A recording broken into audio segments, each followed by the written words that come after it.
আজকে ফ্যান্সি মিল hard rice তৈরি করে নেব একেবারে কয়েকটা উপকরণ দিয়ে রেস্টুরেন্টের মতো। একটু চিকেনকে নিয়ে নুন লঙ্কা হলুদ দিয়ে আমি সিদ্ধ করে নিয়েছি, জল ঝরিয়েও নিয়েছি।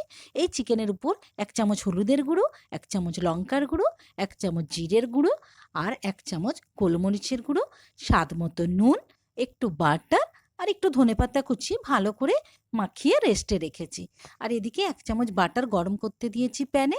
এটাকে একটু গরম হয়ে গেলেই ওই যে আগে থেকে হালকা করে মশলা মাখিয়ে রাখা চিকেনটা আমি এতে সাজিয়ে দিচ্ছি একটা একটা করে। তারপরে একটু হলেই একটা দিক হালকা করে উল্টে দিয়ে লাল লাল করে দুদিকটা আমি ভেজে নিয়েছি। আর এখানে দিয়ে দিয়েছি 1 চামচ ঘি গরম করতে রাইসের জন্য, একটু অরিগ্যানো, 1 চামচ জিরের গুঁড়ো আর 1 চামচ গোলমরিচের গুঁড়ো আর 1 বাটি রাইস দিয়ে দিচ্ছি।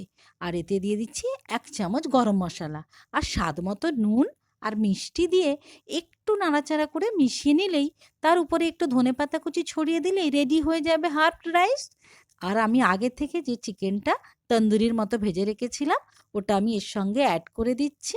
আর এর সঙ্গে রেখেছি 1 বাটি রায়তা। খুব সহজে এবং খুব তাড়াতাড়ি কয়েকটা উপকরণ দিয়েই এরকম একটা ভালো মিল, ফ্যান্সি মিল তৈরি করে নিতে পারবেন।